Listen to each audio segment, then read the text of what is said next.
নবী যারা শাহাদাতের মরণ পাবে এদেরকে আপনি মৃত বলবেন না, এরা জীবিত। আর আমরা জানি জীবিত থাকলে খাবার খাওয়া লাগে, এই কথা বলেন না কেন? এই জন্য দেখেন বালা হায়া ওরা শুধু জীবিত না, আইন্দা রব্বিহিম ইরজাকুন, তাদের রবের কাছে তারা রিজিক পায়। সুতরাং মাওলানা আবুল কাসেম যদি শাহাদাতের মরণ পায়, উনি কবরে যাওয়ার পরে ঘুমিয়ে থাকবে না জহিরুলের মতো, উনি সঙ্গে সঙ্গে জীবিত এবং আল্লাহ নিজে ওনাকে কিয়ামত পর্যন্ত খাওয়াবে। সুতরাং যারা শাহাদাতের মরণ পাচ্ছে, আমরা অনেকে উপহাস করে ঠাট্টা করে, আর ভাই আপনি যদি ঈমান নিয়েও মারা যেতে পারেন, কবরে গেলে শুধু ঘুমিয়ে থাকবেন। আর উনি তো ঘুমাচ্ছে না, উনি দুনিয়ার এই পচা খাবার বাদ দিয়ে মরণের পরে শাহাদাত যদি নসিব হয়ে যায়, কিয়ামত পর্যন্ত আল্লাহ ওনাকে খাওয়াবে। আর মানুষের শরীরে যদি খাবার প্রবেশ করে কি তৈরি হয়? রক্ত গোশত। কি তৈরি হয় বলেন না কেন? আল্লাহ যে খাবার খাওয়ান শাহাদাতের মরণ হলে রক্ত মাংস যে তৈরি হয়, তার বাস্তব প্রমাণ নবীর চাচা হামজা। হযরত হামজা শহীদ হওয়ার প্রায় 30 বছর পর তার কবরটা ভেঙে গিয়েছিল একবার। মদিনায় প্রচন্ড ঢল হয়েছে, বৃষ্টিপাত হওয়ার কারণে ঢল গিয়ে ওনার কবরটা গিয়েছে ভেঙে। হযরত হামজার সাথে 30 বছর আগে ওই সময়ে যারা যুবক বয়সে জিহাদ করেছিল তারা আজও বেঁচে আছে, তারা আজ মুরব্বী। এই রক্তের সন্ধান করতে গিয়ে দেখে যেখান থেকে রক্ত আসে এই কবর হযরত হামজা। তাকিয়ে দেখে যে সমস্ত জায়গাগুলো কাফেরেরা তরবারি দিয়ে আঘাত করেছিল, ওনার 70 টুকরা করা ছিল, ওই জায়গা দিয়ে এখনো পর্যন্ত ফিনকি দিয়ে রক্ত বের হচ্ছে। বাংলার মুসলমানেরা উনি যদি খাবার না খাবে 30 বছর পরে ওনার শরীরে রক্ত আসলো কোথা থেকে? আয়াতটাতে বাস্তব প্রমাণ মিলেছে, আপনার বিশ্বাস হচ্ছে? যাকে তাকে আল্লাহ ধরে শাহাদাতের মরণ নসিব করাবে। আপনার জীবনে যদি জুলুম থাকে, আয়াতের শেষে ছিল কি আল্লাহু লা ইউহিব্বুজ জালিমিন, কোন জালেমকে আল্লাহ ভালোবাসেন না। আল্লাহ ভালো না বাসলে শাহাদাতের মরণ না। এই জন্য শাহাদাতের মরণ পেয়েছে যারা, এই মানুষগুলোর জীবন আসলে ধন্য। কিয়ামত পর্যন্ত আল্লাহ নিজের কুদরতি হাতে তাদের খাবার খাওয়াতে থাকবে। জেলখানায় আমার সামনে কত মানুষ যে মারা গেল, ওখানে মানুষ মরে বেশি থাকতে শুনে 24 ঘন্টা একটা ঘরের ভেতরে তালাবদ্ধ, আপনি থাকতে পারবেন? এদিকে 3.5 হাত, এদিকে 2.5 হাত, এতটুকু একটা জায়গায় ওর ভেতরে টয়লেট করা। 24টা ঘন্টা যদি একটা মানুষ 30 বছর থাকে, এমনি পাগল যাবে। যদি যোগাযোগ বিচ্ছিন্ন করে রাখা হয়, আমার তো 3 বছর যোগাযোগ বিচ্ছিন্ন করে একটা ঘরের ভেতরে চিন্তা মানুষের একটা খবরের সাইডে একটু বড় খবর 3.5 হাত, আর এদিকে হয়তো 1.5 হাত, আর ওইটা এদিকে 2.5। এতটুকু দুনিয়ার কোন যোগাযোগ আপনার সাথে থাকবে না। 3টা বছর যদি আপনি ওইভাবে এক ঘরের ভেতরে তালাবদ্ধ থাকতে, যোগাযোগ বিচ্ছিন্ন হয়ে আমি এমনিতে আমার পাগল হয়ে যাওয়ার কথা। এজন্য আমার অনেক জানা জিনিস পর্যন্ত আমি ভুলে গেছি, বহু তথ্য আমার এই মাথার ভেতরে ছিল। এই 3টা বছরে অনেক কিছু আমি হারিয়ে ফেলেছি। এখন আবার আস্তে আস্তে করে ওগুলো স্টাডি করা লাগছে। আল্লাহ যেন আবার ফিরিয়ে দেন, আরো বেশি করে দেন, জোরে বলেন আমিন। মানুষগুলো যখন মরতে দেখতাম, আমি এর আগেও শুনেছি জেলখানায় নাকি আজরাইল যায় না, প্রমাণ পেলাম 3 বছর ভেতরে মরে না। মরে যাওয়ার পরে পায়ে বেড়ি লাগিয়ে, হাতে হ্যান্ডকাপ লাগিয়ে বের করে দেয়, হাসপাতালে নিয়ে যাচ্ছে। মরা মানুষ আর বলে যে মরেছিল রাস্তায়, অথচ মরে পড়েছিল বেড়ি। ওই সময় প্রতিদিন মাওলানা মামুনুল হক আমার পাশে রয়েছিল। যতদিন আমরা এক জায়গায় দোয়া করেছি, এই দোয়াটা আমার আল্লাহুম্মা ইন্নী আসআলুকা শাহাদাতা আল্লাহ, আমার যদি মরণ হয়েও যায়, তুমি আমার সাধারণ মরণ দিও না, এমনিতে মজলুম অবস্থায় আছি, তুমি আমার শাহাদাতের মরণ দিও। কারণ আমি জানি শাহাদাতের মরণ হলে কোনো আযাব নেই। একটা পিপিলিকা কামড় দিলে যেমন মনে হয় শাহাদতের মরণ যদি কেউ পায়, ঠিক ওইভাবে দুনিয়া থেকে বিদায় নেয়। মায়ের স্থানে মুখ লাগিয়ে মানুষ যখন খেতে খেতেই ঘুমিয়ে পড়ে, বাচ্চারা নবীজি বলেন শাহাদতের মরণ যারা পায় তারা যেন ওই বাচ্চার মতো ঘুমিয়ে পড়ে, টেরও পায় না। আজকের এই মুসাফির, অসুস্থ, মজলুম, এই তিনটা বিষয় আমার ভেতরে এখন আছে। আল্লাহর দরবারে মুসাফিরের দোয়া ফেরত আসে না, মজলুমের দোয়া ফেরত আসে না, অসুস্থ রোগীর দোয়া আল্লাহ ফেরত দেয় না। তিনটা এক জায়গায় করে দোয়া করছি, আল্লাহ আমরা যারা এসেছি সাধারণ ভাবে মরণ চাই না, আমরা দিনের জন্য শাহাদতের মরণ চাই। তারা চান দেখলেন না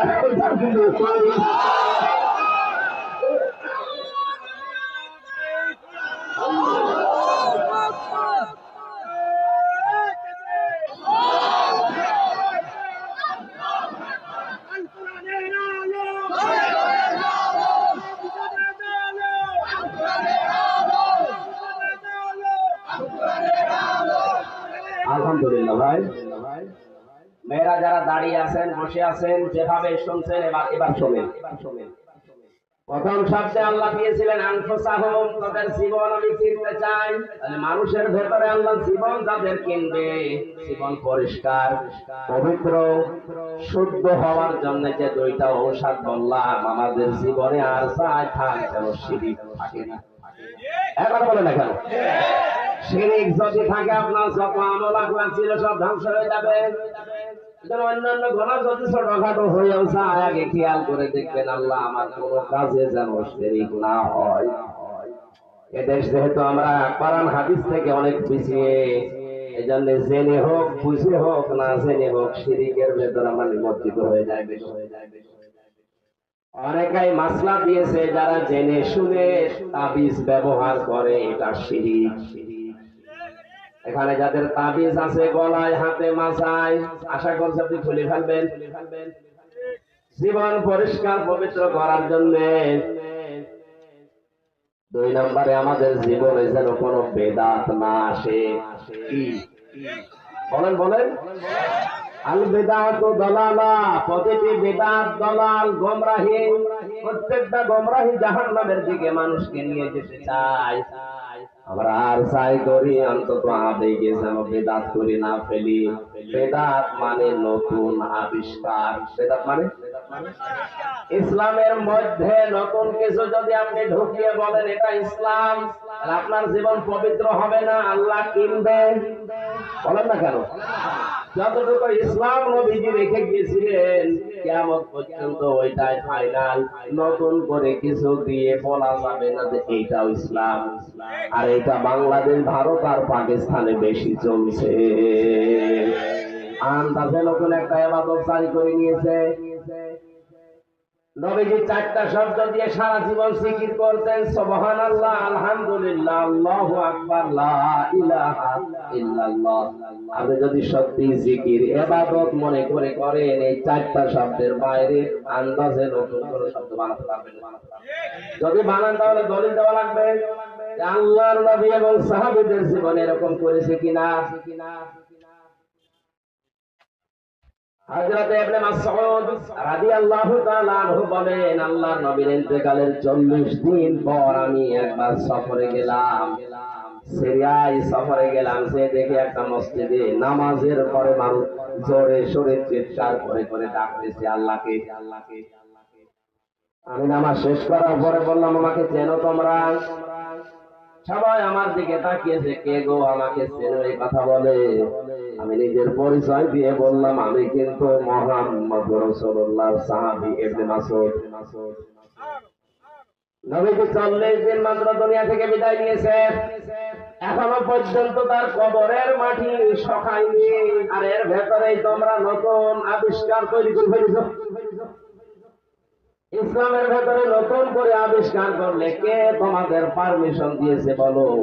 সারাটা জীবন আমি নবীর সাথে কাটালাম, কোনদিন নবী এরকম চিৎকার করে আল্লাহকে ডাকে নাই। আরে ভাই, আপনি ইসলাম নেবেন তো নবীর কাছ থেকে না বাবার কাছ থেকে? বলেন বলেন। জীবন যদি পবিত্র না হয়, পরিষ্কার না হয়, বৈধ না হয়, আপনার জীবন যত বড় হোক, 70 না 200 বছর হায়াত পেলে আপনার জীবন আল্লাহর দরকার নেই। নবীজি খুব বেশি দিন দুনিয়ায় বেঁচেছেন তা না, মাত্র 63 কয় বছর? আর আমরা 163 বছর বাঁচলেও কিছু করতে পারি না। দ্বিতীয় পয়েন্ট, আল্লাহ বলেছিলেন ও আমওয়ালাহুম, তাদের মাল আমি কিনতে চাই। মালের বহু বচন আমওয়াল। মাল শব্দটা আমি 9 প্রকার পেয়েছি। এই পৃথিবীতে যত মাল আমরা দেখতে পাই, নবীজি বলেন আদ-দুনিয়া কুল্লুহা মাতাউন ওয়া খায়রু মাতাউদ দুনিয়া ইমরাতুস সালিহা। পৃথিবীর সব কিছু সম্পদ, এই সম্পদের ভেতরে শ্রেষ্ঠ সম্পদ আমি নবীর কাছে আল্লাহওয়ালা মেয়ে মানুষ। এটাকে একটা সম্পদ মাল বলা হয়, কিন্তু এই উল্টা দিকে নিয়ে যাবেন না। দুনিয়ার সব কিছুই নবীজির কাছে, নবীজির ঘোষণায় সম্পদ ছিল। উত্তম সম্পদ হিসাবে নবীজি তাদের নাম বললেন, এটা আল্লাহওয়ালা মেয়ে মানুষ। আল্লাহওয়ালা হওয়ার জন্য মেয়েদের 4টা গুণ লাগবে। কয়টা? বলেন বলেন। কোন মেয়ে লোক যদি মনে করে আমি আল্লাহওয়ালা হতে চাই, শুধু নামাজ পড়া, রোজা রাখা, কালো বোরখা পরা না, এগুলোই না, 4টা গুণ তাদের ভিতরে অর্জন করা লাগবে। 1 নম্বরে তার স্বামী যদি তার দিকে তাকায়, স্বামীকে আনন্দ দেবে। আজ এই ছোট্ট একটা আমলের কারণে হাজারো পরিবারে পরকীয়া প্রেম চলছে। স্ত্রীর কাছে হয়তো রেসপন্স পায় না, স্ত্রীর এভাবে সম্মান করে না, বাধ্য হয়ে সে অন্য জায়গায় লাইন করে। এমন হয় ধরা কি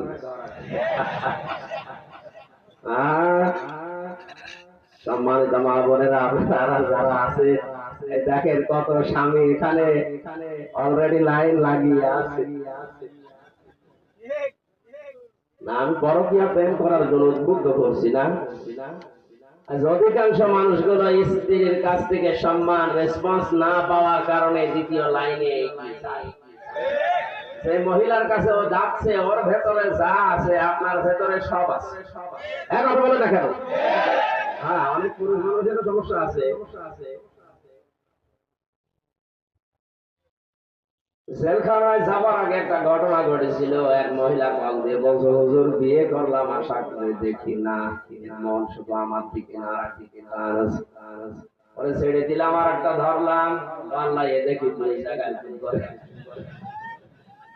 ওরে ছেড়ে কোনায় বাড়ি এরে ছেড়ে দিয়ে আর একটা ধরলাম, এর আমার মন আরো খারাপ, একটা 2টা 3টা লাইন চালাই।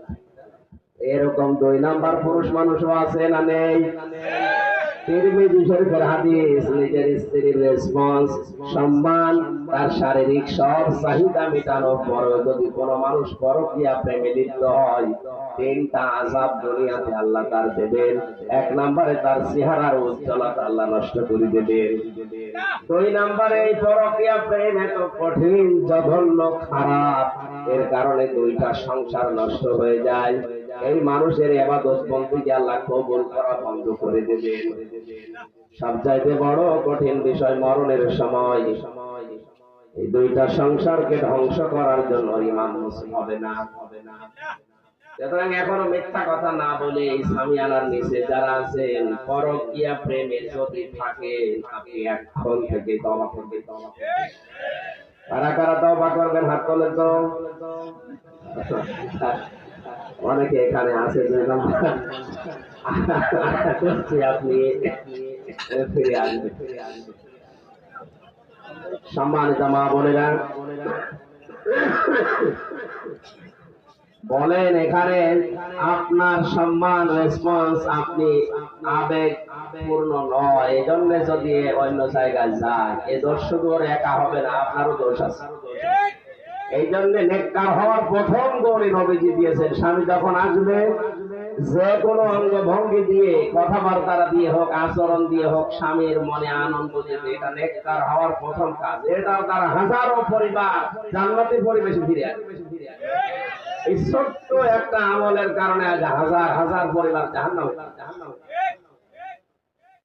দ্বিতীয় নম্বরে কোন স্বামী যেটা পছন্দ করে ওটা যদি জায়েজ হয়, আপনার জীবন থাকবে ওইটা মানা লাগবে। আমি আবার বলছি, আর যদি না জায়েজ হয়, আল্লাহ রাসূলের বিরুদ্ধে যায় স্বামী, না স্বামীর বাবা হলেও মানা যাবে না। লা তাআতা লিমাখলুকিন ইল্লা বিমাসিয়াতিল খালিক। আল্লাহ রাসূলের বিরুদ্ধে চলে যায় এমন কোন সিদ্ধান্ত যদি স্বামী দেয়, ওর বাবা দিলেও মানা যাবে না।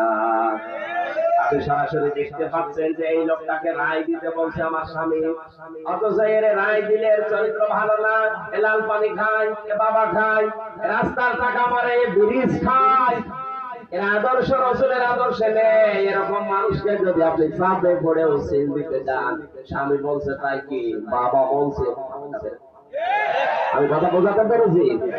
আল্লাহ রাসূলের বিরুদ্ধে যাচ্ছে, এরকম কোন কাজ করা যাবে না।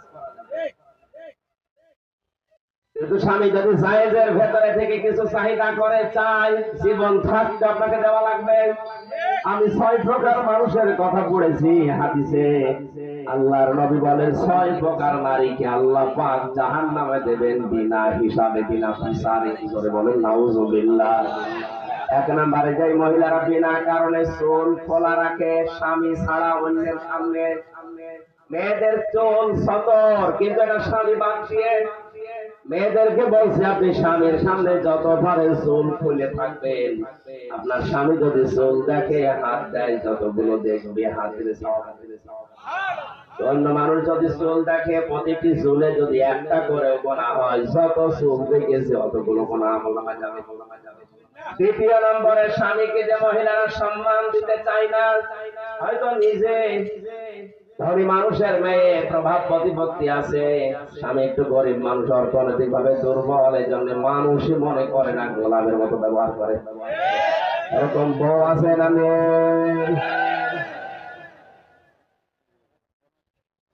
3 নম্বরে আল্লাহ নবী বলেন নিজের স্বামীকে বাদ দিয়ে পৃথিবীর অন্য কোন পুরুষের সাথে যে মহিলা হাসি ঠাট্টা করে, আনন্দ উল্লাস করে, হাসি মস্করা করে, এই মহিলাকে বিনা হিসাবে জাহান্নামে দেওয়া। দিন দিন বেড়ে যাচ্ছে, গ্রাম অঞ্চল তো টের পাচ্ছেন না। 4 নম্বরে যে মহিলাকে আল্লাহ অপবিত্র করে দেন, মাসে 3 দিন, 5 দিন, 7 দিন, 10 দিন, অপবিত্র থেকে পবিত্র হওয়ার জন্য যারা খেয়াল রাখে না নিজের শরীরকে, এটা উদাসী, এটা একটা আমল। প্রতি মাসে 3 দিন, 5 দিন, 7 দিন আপনাকে আল্লাহ অপবিত্র শুধু এমনিতে রাখে না, এই নাপাক রক্ত গুলো বের করে দিয়ে হাজার হাজার রোগ থেকে আল্লাহ বাঁচিয়ে দেন। বিজ্ঞান প্রমাণ করেছে এই রক্ত যদি মহিলাদের না আসতো, কোন মহিলা 2-3 মাসের পরে আর সুস্থ থাকতো, এমনি অসুস্থ হয়ে মরে যেত। এটা তৈরি হয়েছিল হযরত আদম আলাইহিস সালামের ওই স্ত্রী যখন জান্নাতের ওই নিষিদ্ধ গাছটা ছিঁড়তে যাচ্ছিলেন, গাছটা বারবার কেঁদে কেঁদে বলেছিল আমাকে ছিঁড়বেন না, আমি নিষিদ্ধ, আল্লাহ পাক আমাকে নিষিদ্ধ করে দিয়েছে। শয়তান যেহেতু ধোঁকা দিয়েছিল হযরতে হাওয়াকে, এটা তাফসীরে ফি জিলালিল কোরআনে আছে, তিনি জোর করে যখন ছিঁড়তে গেছে, তখন গাছের ওই পাতার বোটা থেকে রস পড়ছিল ফোঁটা ফোঁটা, গাছটা আঘাত পেয়েছিল। বরদোয়া দিয়েছে রব্বুল আলামিন, আমার শরীর থেকে যে মহিলা রক্ত ঝরিয়েছে, কষ ঝরিয়েছে, যখন প্রাপ্ত বয়স্ক হবে ওর শরীর থেকে তুমি এভাবে রক্ত ঝরিয়ে নিও। ওই দিন থেকে কিয়ামত পর্যন্ত যত নারী দুনিয়াতে আসবে, গাছের এই বরদোয়া তাদের সাথে লেগে আছে। এখানে অপবিত্র হওয়ার পর থেকে পবিত্র হওয়ার জন্য যারা খেয়াল রাখে না, চেষ্টা করে না, এদেরকে জাহান্নামে যাওয়া লাগবে। 5 নম্বরে অন্যের সুখে যারা হিংসা করে, এটা মেয়েদের ভেতরে নেই, এইটা সবচেয়ে অন্যের সুখে যারা হিংসা করে, আমার হোক ওর যেন না হয়। আমি জেলখানায় থাকতে আমার দাদা মারা গেছে, একটা গল্প বলছিলেন। বেঁচে থাকতে এক লোক মাঠে চাষ করতে গিয়ে একটা পাথর পেয়েছে, পাথর একটু নাড়া দিলে, ঘষা দিলে একটা দৈত্য বের হয়, ডাক দিয়ে বলে মালিক কি চান বলে দেবো, কিন্তু সাবধান, আপনি যা চাবেন আপনাকে দেবো, আর আপনার পাশে যে থাকবে ওই জিনিস তার ডবল হয়ে যাবে। আমার দরকার নেই। বাড়িতে যাই স্ত্রীকে বলছে কুদরতের পাথর রেখে দাও সাবধানে, আমি মাঠে গেলাম, একটু সাবধান, মশা যেন না লাগে। মেয়েদের যেটা নিষেধ করবে তখন ওটা বেশি করবে। ও গেছে মাঠে, চিন্তা করছে কি আছে এর ভেতরে, স্বামী বলে গেল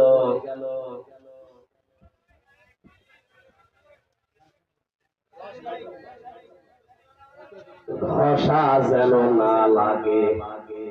দিয়েছে বের করে এক ঘষা, দৈত্য বের হয়ে বলে মালিক কি চান? বলে কি চাই মানে সারা জীবন তুমি ঘরে আসি টের পাচ্ছ না, একতলা বাড়ি চাই। ও তো আর জানে না পাশের বাড়ি। বলে না কেন? মাঠ থেকে বাড়ি এসে চিনতে পারছে না আমার বাড়ি কোনটা। বহু কষ্ট করে বাড়িতে গিয়ে বলে তুমি বাড়ি কি করেছো? ঘষা দিয়ে তুমি তো ঘষা দিলে বাইরে এসে দেখো সব বাড়ি দইতালা, আঠর আবার নিয়ে আসো। দৈত্য যখন বেরিয়েছে বলে কি চান? কি চাই বোঝো না, আর একটু কানা করে দে। আশপাশে যারা